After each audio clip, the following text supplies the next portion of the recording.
Hola, ¿Escucha, Marcela? sí, escucho perfecto. De verdad que no corresponde. ¿Cómo? Ahí no escucha nada. La mañana no va a poder. Están acoplando. Derechos de autor. Demanda solamente. Ya, vamos a partir con el seminario. Es de síndromes por microarreglos más frecuentes. Los objetivos son reconocer los mecanismos de reconocer clínicamente algunos síndromes por microarreglos, microelección, microvibración o también inversiones más frecuentes y algunas palabras sobre las metodologías de estudio para este síndrome.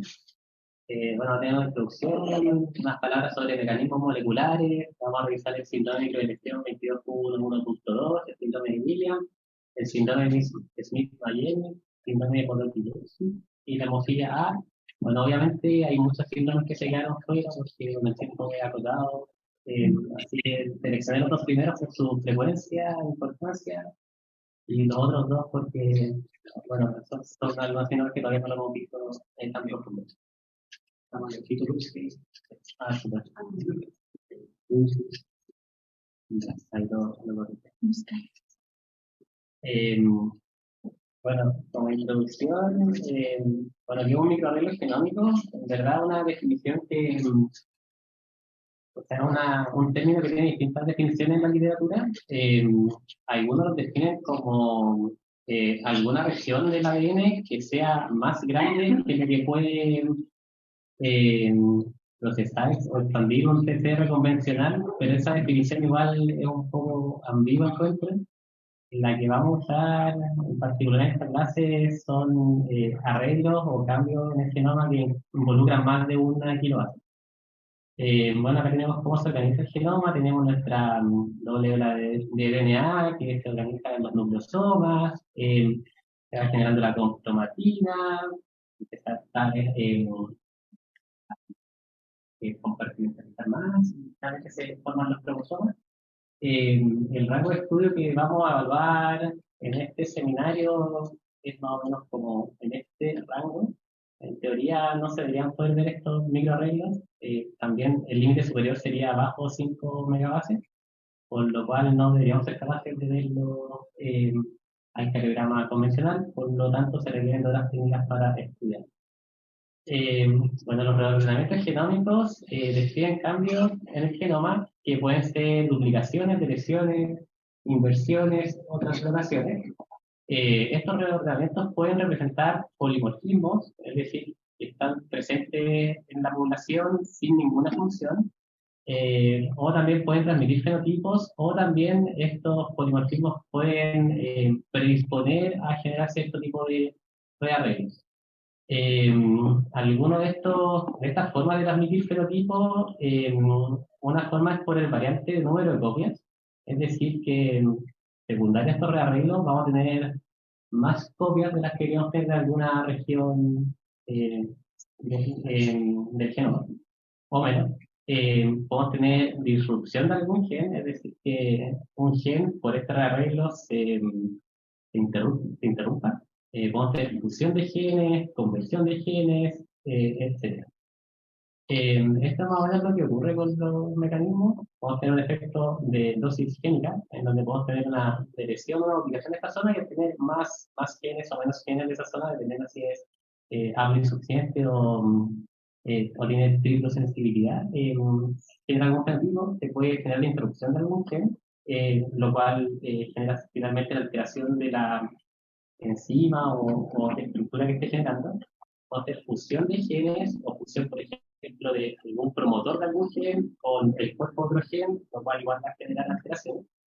O hacer posiciones de efecto porque el ADN no es que esté totalmente libre por los cromosomas ni 100% desordenado, hay algunos dominios que tienen el material genético que tiene que estar en ciertas posiciones para que se genere cierto efecto. Y al cambiar esta posición también va a cambiar el efecto. Se puede desenmascarar un alelo recesivo, por ejemplo, si tenemos un gen que está en los dos cromosomas, están los dos cromosomas, y tenemos una copia recesiva, si se perdiera la copia que no tiene alguna variante patogénica, se podría expresar en este caso el alelo recesivo. Y vamos a tener un experto de transfección que básicamente es como cómo afectan ciertos promotores de alguna región genética en otra región genética. Esto está más estudiado en plantas, pero también se puede ver en humanos. Los tres mecanismos principales o modelos como de explicar esto son la recombinación homóloga no alítica, la unión de extremos no homólogos y un modelo que es de cambio del templado, que es muy similar al 2, que es lo que vamos a revisar ahora. En general, la recombinación homóloga no alélica genera reordenamientos que muchas veces son recurrentes, es decir, que se repiten en distintos pacientes y justo es el mismo problema. Esto ocurre porque existen ciertas reacciones en el genoma que son repetitivas, es decir, que son altamente parecidas entre una zona y otra zona, que son conocidas como las low copy repeat, que en este gráfico los cuadraditos representan una low copy repeat de un cromosoma y otro cromosoma, entonces en la meiosis se recombinan con la zona que no corresponde, la zona no alélica. Entonces esto finalmente puede generar, es que esta colita pasa para acá, una duplicación, o el caso contrario, una deleción. En teoría uno esperaría que, claro, por este mecanismo fuera más o menos 50 y 50 el resultado finalmente molecular de este mecanismo. La otra forma en donde pueden actuar estas low copy repeat es dentro del mismo cromosoma, dos zonas que tienen alto nivel de homología interactúan, pero esto dentro del mismo cromosoma, no son entre los cromosomas. Y acá ven cómo al interactuar se invierte la dirección, en este caso quedan mirando hacia sí mismos, no como debería estar normalmente. Por otro lado, tenemos en la población algunos polimorfismos de inversión que no siempre son patogénicas para el paciente que las porta, pero al estar invertido en el proceso de meiosis puede aumentar el riesgo de generar una duplicación o de lesión. Eso principalmente. Otro mecanismo molecular que igual involucra esta recombinación no homóloga son los mecanismos de conversión genética, que tenemos en algunos lugares del genoma dos genes, por ejemplo, de alta similitud. En este caso puse ejemplo el gen que genera la hiperplasia suprarrenal congénita secundaria a la alteración de esta mutación. Y este gen tiene un pseudogen, que es más o menos 95% igual si es que comparamos las dos bases entre un gen y otro. Eso genera que en procesos de meiosis interactúe o se convierta en ciertos periodos del gen con el pseudogen. El pseudogen en este caso trae algunas bases que no deberían ir, por eso se generan finalmente variantes patogénicas secundarias a este mecanismo de conversión genética. En cuanto a los otros mecanismos, que son mecanismos no recurrentes, en general la base principal de estos mecanismos el DNA está constantemente expuesto a distintos noxas y daños y se están generando constantemente ciertos quiebres de las hebras de DNA. Sin embargo, con nuestros propios mecanismos somos capaces de repararlos, que es básicamente lo que se muestra con esta proteína, que reconoce la zona de ruptura, finalmente las proteínas, se liga y se repara. En ciertas ocasiones este proceso de reparación se puede ver alterado y se pueden perder ciertas zonas en este proceso de reparación, generándose pequeñas lesiones o se pueden agregar zonas extra. Y lo otro que puede ocurrir es que en este proceso de reparación, como templado para repararse, se tomen segmentos de otros lados que no deberían ser los que necesitan, que tienen que ir en ese lugar. Y eso es más o menos lo que sucede con algunas translocaciones. Ahora ya empezando a ver un poco más de ejemplos. Bueno, tenemos el síndrome de microdeleción de 22q11.2, que es la microdeleción más frecuente, con una prevalencia que igual dentro de las enfermedades raras es uno en 3.800, uno en 4.000, donde sus características tiene una fase que es característica que destaca una boca con una comisura facial hacia abajo, una nariz tubular, con una punta nasal que es bulosa, que acá se desarrolla, una frente que puede ser como prominente, una fase hipomímica, puede haber asimetría en la boca y lo típico que se describe son asimetrías de llanto en temas de faciales. Lo otro característico son las anomalías cardíacas, que más o menos entre un 60-70% de los pacientes pueden presentar. Lo más frecuente es que sean defectos tonotruncales. Y también lo otro clásico son anomalías del paladar, y puede ser insuficiencia venofaríngea, que para saber que está insuficiente igual hay que preguntar dirigidamente si, por ejemplo, presenta reflujo por la nariz de la leche, por ejemplo, o ya alteraciones estructurales que ya son más evidentes como pula bífida o fisura palatina. Eso. Eso es como lo típico, y lo otro característico que se puede estar a veces es alteración en el timo, que bueno, muchas veces puede estar alterado o quizás no está alterado, pero también puede tener inmunodeficiencia porque el proceso de generación de los linfocitos T está alterado pese a tener un timo que pareciera estar normal. Eso, en cuanto a la cardiopatía congénita, bueno, como les explicaba, lo más frecuente son defectos conductuales. Un estudio de Francia que se siguieron más o menos 1.600 pacientes, que todos llegaban con cardiopatía conotruncal y veían cuáles tenían síndrome de lesión 22.1, 1.2 y cuáles no, y más o menos después dividían las patologías, y bueno, de esto destaca harto que la interrupción del arco aórtico tipo B, la presencia de lesión del 22.1.2 es súper alta, el 56% casi de los pacientes que presentan esta interrupción del arco aórtico presentan esto, así que igual si es que se presentase, hay que sospecharlo al tiro. Y bueno, muchas otras patologías, patología de Fallot, tronco arterioso, el tipo A3 también es orientado, etc. Bueno, ¿y cómo se genera esta microdeleción? Bueno, como ya vimos al principio de la introducción, tenemos estas regiones low copy repeats en distintas partes de esta región del brazo largo del cromosoma 22. Y lo que sucede habitualmente es que se genera una alteración en la recombinación no alélica entre estas zonas, entre la zona A y la zona B, generando una lesión típica que, bueno, en verdad es un poco más chica de 3 megabases, más o menos de 2.5 megabases. Sin embargo, como hay otras low copy repeats en la zona, se pueden generar distintas combinaciones. Lejos esta es la más frecuente, como el 85% de los pacientes más o menos tienen esta lesión, que es una lesión típica AB.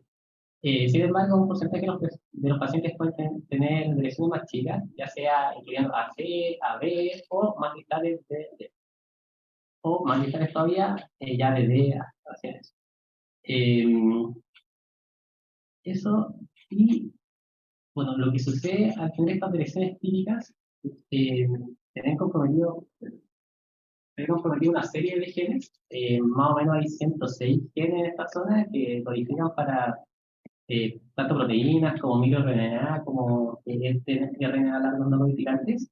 Y lo que el gen como que más le echan un poco la culpa al fenotipo ha sido históricamente el TDX1, que también se expresa en ratones, que esto es lo que representa esto, y lo han podido estudiar igual un poco el desarrollo cardíaco, cómo se ve afectado con ratones knockout para este gen.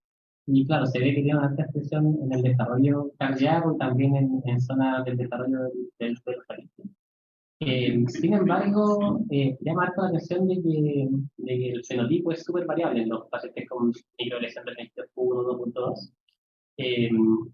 Por lo tanto, probablemente hay otros factores que están jugando en contra. Otro gen importante que está en la región es este gen, el DGSR8, que bueno, es como una sigla para The George Critical Region 8, que es un gen que es fundamental para la generación, la biogénesis del microRNA. Interactúan con una proteína que se llama drocha y juntos logran cortar un microRNA primordial para después ser procesado por otra proteína que se llama DICER, que genera un microRNA maduro.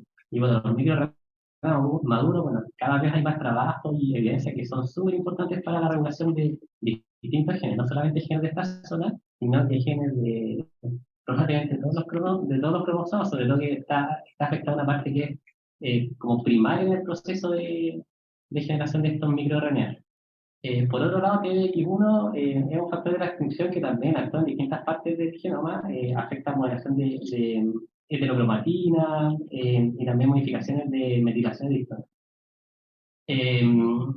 Bueno, este síndrome, como les comentaba, tiene expresividad variable y acá algunos de los diferenciales más comunes, bueno, siempre hay que igual tener presente el síndrome de Sachs, que también tiene alteraciones cardíacas, pueden haber anomalias palatinas, parálisis facial, etc. Y el síndrome de Opic también se pudiera confundir. De los trastornos cromosómicos, destaca el síndrome de Jacobsen, que es una lesión terminal del brazo largo del cromosoma 11, que pueden tener microcefalia, micrognatia, manifestaciones oculares, y también es característico que se tiene mucha galatositopenia en este síndrome.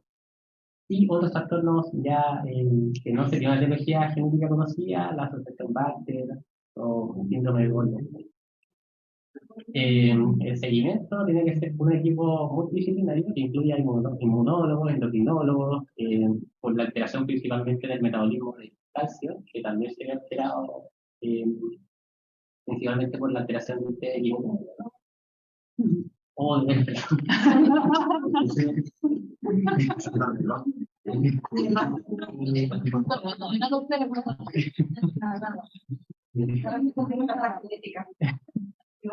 Espérate la página. bueno, sí. Ya la vamos a cerrar. Pasa la rapidísimo. Mi equipo multidisciplinario.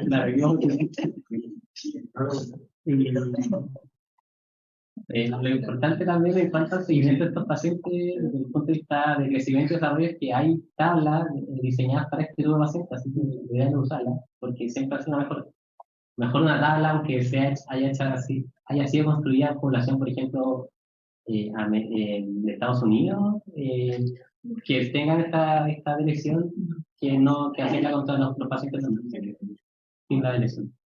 Bueno, y acá una pregunta que por si alguien la sabe, si no la respuesta, bueno, durante la mañana llegan 3 resultados de MLPA, llega una lesión típica, una lesión entre A y B y una lesión entre B y D, que fue lo que conversaba antes, y estuvieran los progenitores. ¿En cuál de las 3 lesiones es más probable encontrar un resultado positivo para esta microdeleción? ¿Sí? Ya. Se supone que Antes que eso, o sea, técnicamente son episodios nuevos, es más frecuente que sea un episodio nuevo a encontrar con los padres. Si es balanceado, efectivamente sería una lesión típica, pero técnicamente uno no debería encontrar nada. Técnicamente no debería encontrar nada. No, 10%. No, 10%. Todos los estudios no se hacen. En general, la lesión típica son el 90% no y 10%, pero se ha visto que la lesión distal, BD, más o menos un 60% de los padres tiene afectación. ¿En la última? En la BD, sí, más distal. Esa porque el fenotipo es más negro. O sea, el fenotipo, sí. Claro. Pero como un concepto base es que todas las pacientes o los casos donde lesiones típica cualquiera sea la lesión siempre tiene que ser sí, siempre que así, porque sea muy variable. Claro, exacto. Porque la presión es variable. ¿Y eso está? No, eso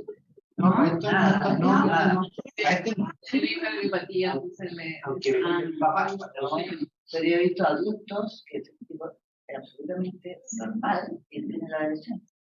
Siempre tienen un aire. Sí. Me encanta. Eso no creo que le agregue.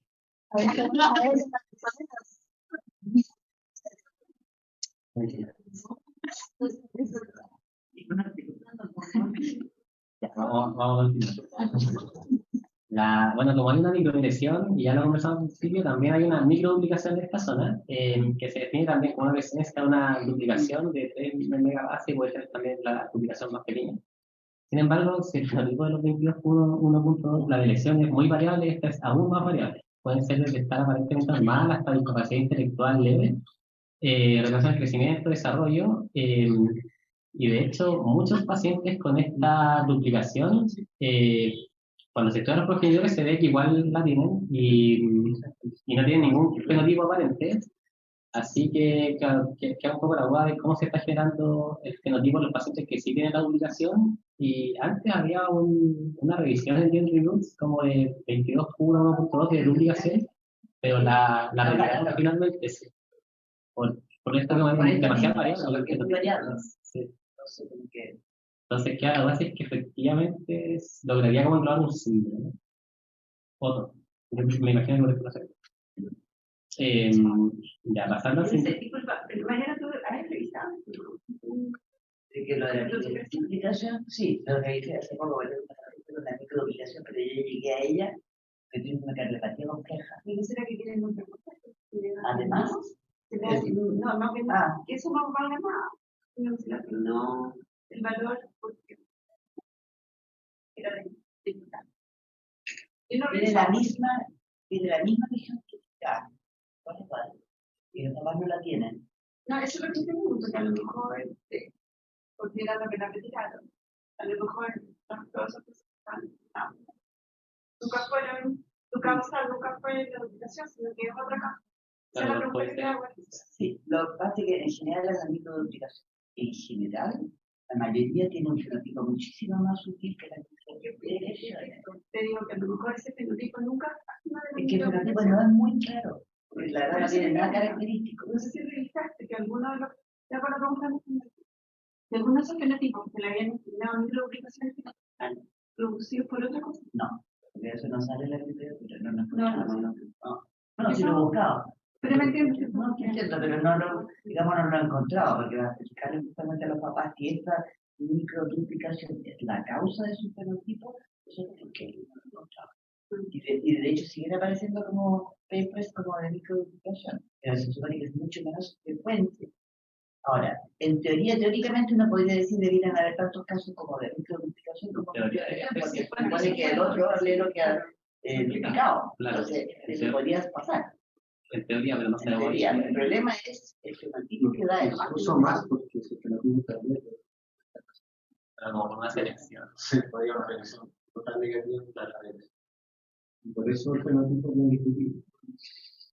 Es más sutil, más difícil de identificar, no sé si Es que lo que se investigan son porque se parecen a otras cosas, o a la dirección misma, y en realidad es por casualidad, ¿no? Otros temas, pero es que se encontró porque se descubrió.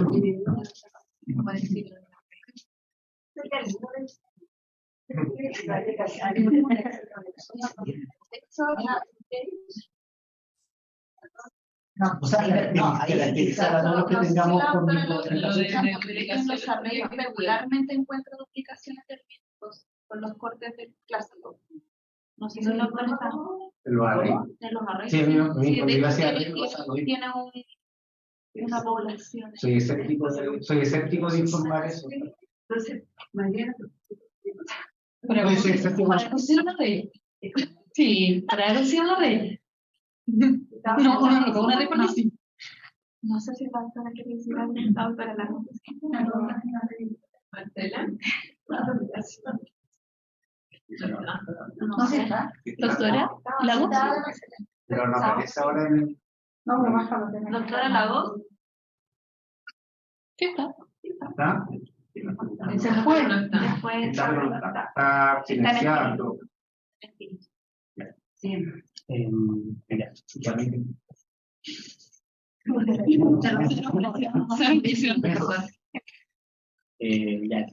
No podía activar el audio, perdón. Ahí sí. Me tuve que entrar por el celular también porque el del computador no podía activar el audio. Que decía la Javi de esa aplicación que hemos encontrado muy repetidamente. ¿Sí? Sí. Sí. Nosotros la tenemos identificada como polimórfica, pero que no está identificada en las bases de datos nomás, pero la vemos, tú viste, Javi, a cada rato. es súper frecuente, entonces probablemente uno cree que es algo de nosotros nomás, como de nuestra etnia, probablemente. Probablemente. Entonces, en ese sentido, usted no le informa como alteración. No, pues no la informamos. Pero No, sí, no la informamos. cuando aparece en el MLPA, ¿o no? Es que depende. Es que son varias las que nosotros vemos ahí en el 22, no es solo una amplificación, son varias. Entonces se combina, pero normalmente están como por los extremos así, o son muy chiquititas también. No es lo mismo. En el MLPA siempre informamos lo que vemos, aunque sea polimórfico, y le colocamos que miraba las bases de datos polimórficos, pero eso pasa súper poco frecuente porque los MLPA son mucho más dirigidos a las regiones conocidamente patogénicas, ¿cachai? A diferencia del array que ve toda la región. Claro, de hecho, Con un intervalo 25K, entonces vemos muchas más cosas en el array que lo que vemos en el MLPA. Oye, ¿y en el MLPA le aparecen varias duplicaciones o es muy raro?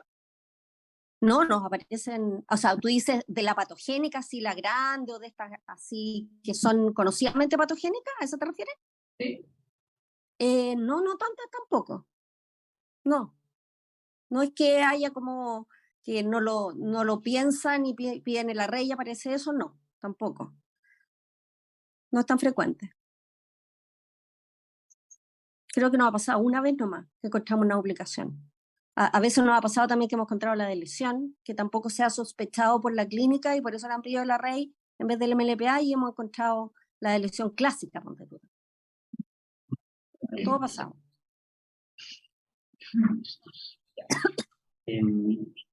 No sé, ¿alguna pregunta más? ¿O eso era? Que como que escucho a media. Sí. Está bien, allá. Gracias.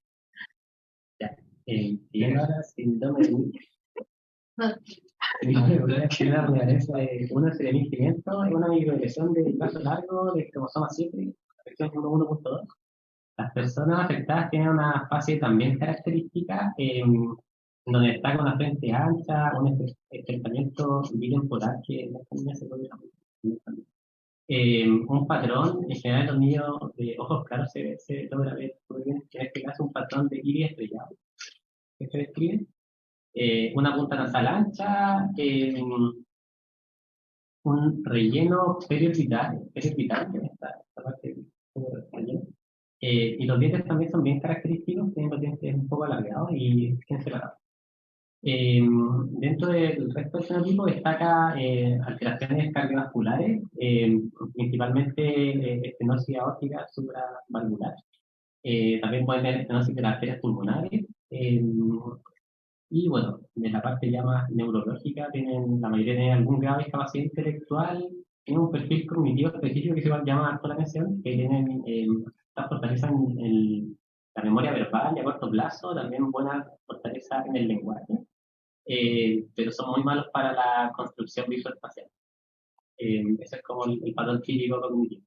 Pero es un lenguaje que se llama como de costel part, porque ellos te responden, claro, como que van, pero cuando entran en el contexto, Como no hay. También destaca harto su personalidad, que es súper amistosa, y al menos los pacientes que yo vi también lo describen, como que a todos les gusta también harto la música y cantar ocasiones. Pero hay los otros que tienen alta sensibilidad a los ruidos. O sea, mi papá dice que tienen intolerancia a escuchar ruidos como la juguera, la enceradora, etc. Y lo que se describe también típicamente es que, por ejemplo, tú les pides que dibujen algo, cualquier cosa, no son capaces. Claro, pero para estar 2 horas hablando de lo que tú le pediste, a diferencia, que siempre se hace comparación con el síndrome de Down, que les cuesta mucho el lenguaje, pero resulta que ellos son sí capaces de dibujar algo. Lo mismo. Claro. Lo otro importante. Y lo que hay en la historia de los antecedentes están sobre texto. Para la cabeza derecha.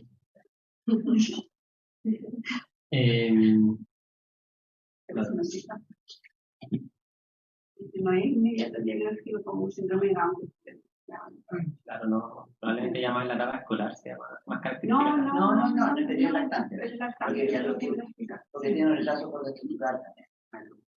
Y tiene esta mejillita. Tiene esta mejillita. La versión.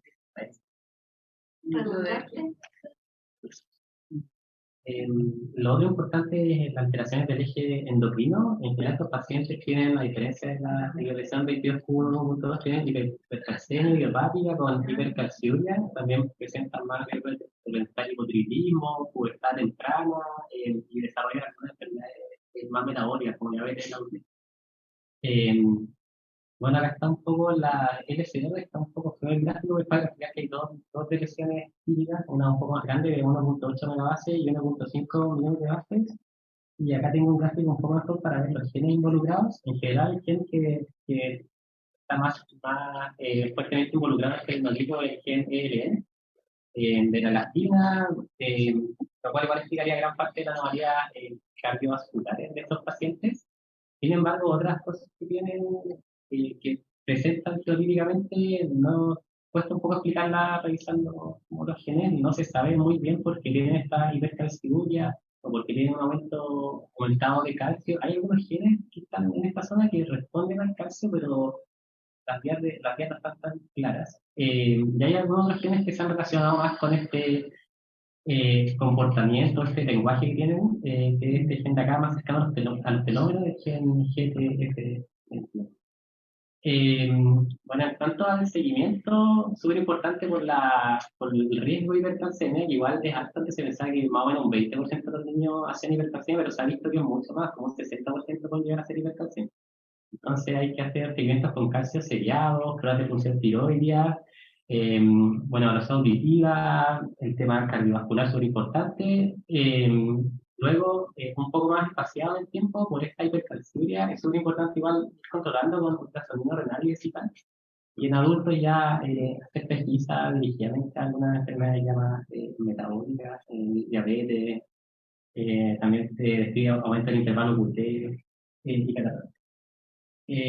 Bueno, y esto, para pasar un poco más rápido, es súper importante en los controles los controles de pacientes con síndrome de Williams, sobre todo en menores de un año, preguntar si es que están consumiendo vitamina D, porque ahí podrían tener como algún problema. Se puede dar vitamina D, pero con mucho cuidado y tratar siempre de estar en los límites inferiores. No pasarse eso porque pueden hacer hipercalcemia, y claro, la hipercalcemia sí puede ser ya grave.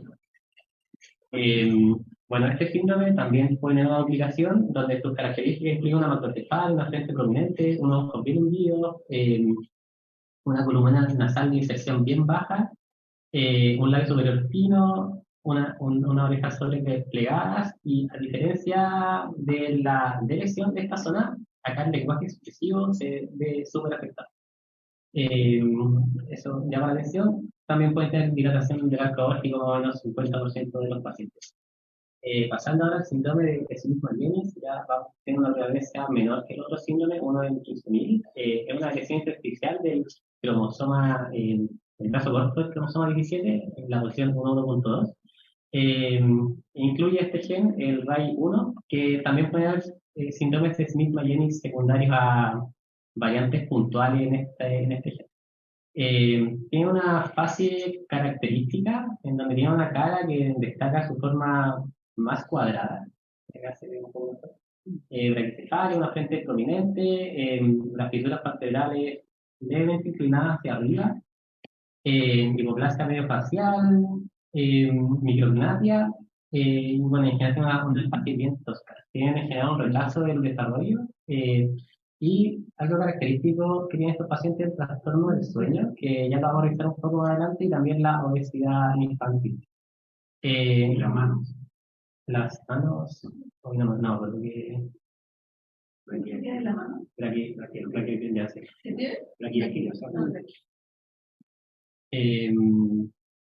Perdón, y en cuanto al fenotipo, va tornando cada vez más tosco. Claro, a medida de la edad. ¿Y la obesidad es hipotalámica o es obesidad?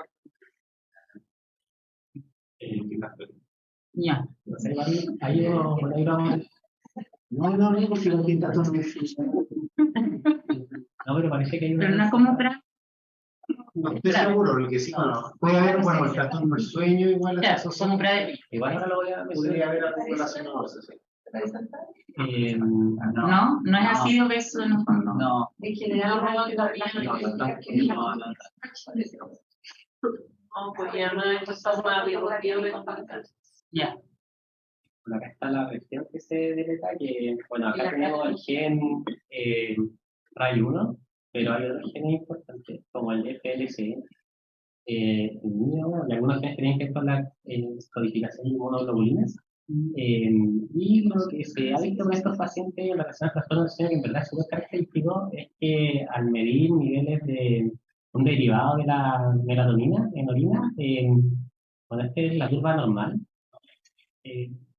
y este paciente con síndrome de Smith-Magenis, que se ve cómo se altera totalmente la excreción de este derivado de la melatonina, si uno indirectamente infiere que la melatonina igual está alterado su ritmo circadiano de generación. Para probar esto se han hecho algunos silenciamientos del gen, el SI-RAI1, y se ve que al silenciar este gen se genera una disregulación en muchos RNA relacionados con el ritmo circadiano. También se disregulan, no lo puse acá, pero también se disregulan otros RNA mensajeros relacionados también con el tema que comentario de la obesidad. Así que pudiera haber como un sustrato por ahí también. Además que también hay todo otro contexto de trastornos psicosensoriales. Pero también pudiera haber como una base genética. Y ahí esta es una pregunta. a ver, Bueno, es un paciente de 50 años con síndrome de Smith-Magenis. Tiene una lesión típica y acude con su hermano a control. El hermano le comenta que el paciente lleva un mes con hematuria y a la anamnesis remota le está con episodio de neumotórax a los 30 años. Ya el examen físico, además de las dimorfias faciales características, a usted le llama la atención estas lesiones. ¿Qué piensan que quiera descartar dirigiendo?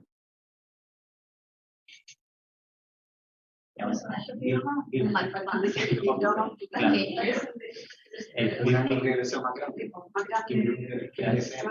Si ven acá, está súper cerquita el gen FLCR, entonces ese gen está relacionado con el síndrome de Bitt-Hopf-Duet,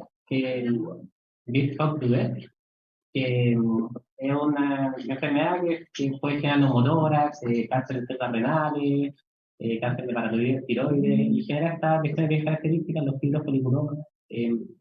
Así que lo más probable es que sea que esté con algún cáncer renal secundario también. Y es importante saber esto porque a los pacientes que tienen esta lesión hay que incluir control seriado con resonancia abdominal desde los 21 años, control seriado con radiografía de tórax, también desde un poco más avanzada, no desde tan chico, pero igual eventualmente hay que empezar a hacerlo. Y dirigidamente descartar cardiopatía, porque más o menos un 50% de los pacientes podrían tener alguna alteración estructural. Y bueno, un seguimiento multidisciplinario con neurología. Que nunca-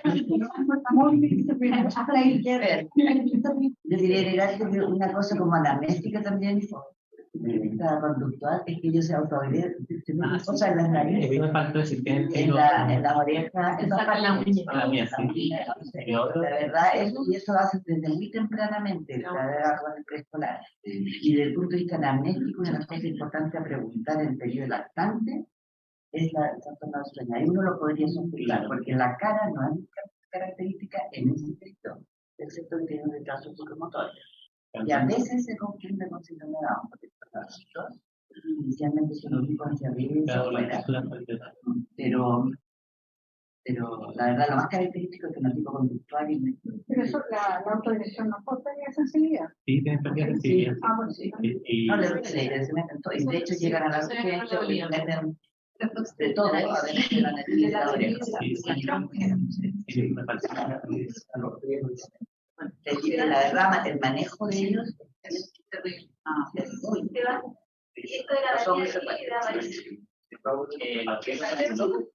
Más o menos desde los 20 años empiezan a salir estas lesiones.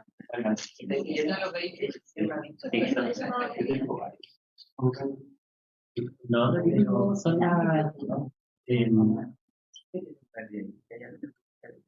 Lo otro que falta mencionar, igual está súper bien eso que se me ha olvidado mencionando, las estereotipias también, lo típico es que se tengan como autoabrazos, que se anden haciendo.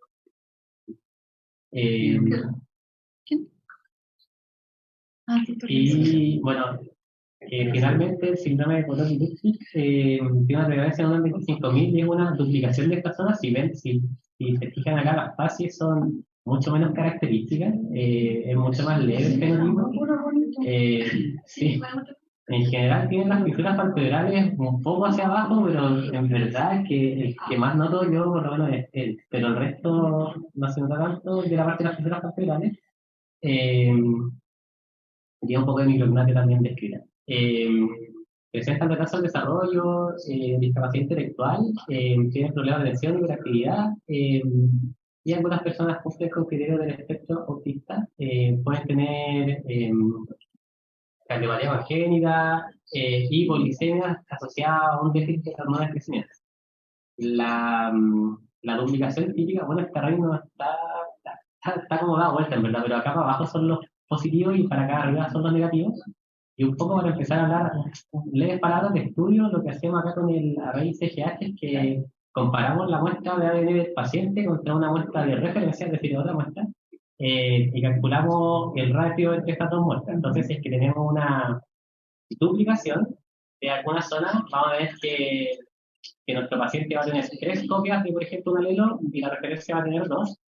Entonces, 3 dividido 2 es 1,5 y eso se grafica con el logaritmo en base 2. Entonces nos queda más o menos el logaritmo base 2 de 1,5 es 0,6 y que es donde se ven las duplicaciones generales en el array. Ahí con logaritmo. 0,58. Ya. Bueno, y si fuera una dirección es al revés, pues uno calcula como la relación, que sería un medio, y el logaritmo en base 2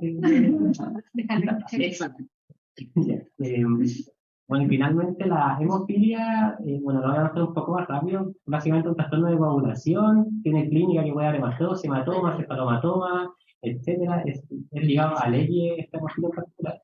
Y la nombro más que nada porque es un ejemplo de mecanismo de inversión que fue como lo que está un poco más de lado, en donde acá pueden pasar distintas inversiones, pero las más graves son las que ocurren en el intrón 22 y en el intrón 1, que además de dar hemofilia, dan una hemofilia súper severa, igual es bien frecuente. De hecho, cuando hay una hemofilia severa, lo primero que hay que pensar es ir a descartar ligeramente esas inversiones, y eso es importante para ver cómo el método de estudio que va a elegir. En cuanto a los estudios para esto, y esto es lo último, tenemos distintas pruebas que lo que buscan es evaluar variantes de número propias, como el Fitch, el MRPA y el array que ya conversamos brevemente. En el Fitch, básicamente marcamos una sonda, la dirigimos hacia algún lugar que queramos estudiar y vemos cuántas sondas se unen, por decirlo así, podemos ver si es que falta una sonda o sobra una sonda. El Fitch no es tan bueno para ver duplicaciones, es mejor para ver direcciones, pero igual puede servir para ver duplicaciones. El problema del pitch es que en general uno puede hacer pocas sondas, entonces, por ejemplo, si en el síndrome de lesión del 22Q tuviéramos una lesión un poco más distal y estamos creando con pitch solamente regiones proximales, no nos vamos a ver esto, estudio, nos pasa bien normal, a pesar de que pudiera tener como una lesión. El MLPA es como un pitch mejorado, por decirlo así, a grosso modo. Podemos ir a buscar distintas partes del genoma, muchas partes, para unas 50 regiones distintas, lo cual es una gran ventaja al pitch, y lo que hacemos acá es básicamente una PCR en donde digamos nuestras sondas que queremos que se amplifiquen de la zona a estudiar, se hibridizan con nuestra región a estudiar, se ligan y posteriormente se amplifican estas regiones y después los separa por el largo que tiene como esta prueba y uno puede identificar si es que falta alguna sonda o no falta alguna sonda. Y otra forma de estudiar esta variante número de copias es la secuenciación, en donde uno puede evaluar que al perder alguna zona del genoma, uno va a tener menos lecturas de esa zona. Entonces uno puede inferir que falta algo de esa zona. Tiene acá, esta rayita representa el número de lecturas, por decirlo así, o cada rayita es una lectura. Y vemos acá que en esta zona que está un poco disminuida respecto a esta, está deletada, y esta zona está duplicada. Mediante algoritmos bioinformáticos podemos hacer cálculos y y sospechar que alguna región está duplicada o deletada, y lo otro que nos puede servir la secuenciación, pero ya más de fragmentos más largos o de tercera generación, tal vez, es detectar inversiones, que esos rearreglos son súper difíciles de ver por secuenciación por secuencias cortas.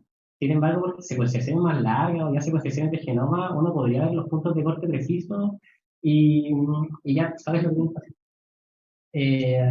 Como conclusión, los rearreglos genómicos se pueden producir por diversos mecanismos. En general, las deleciones tienen mucho más efectos a nivel fenotípico que las duplicaciones. Sin embargo, depende mucho de la patología. Es una generalización, pero igual depende del caso específico.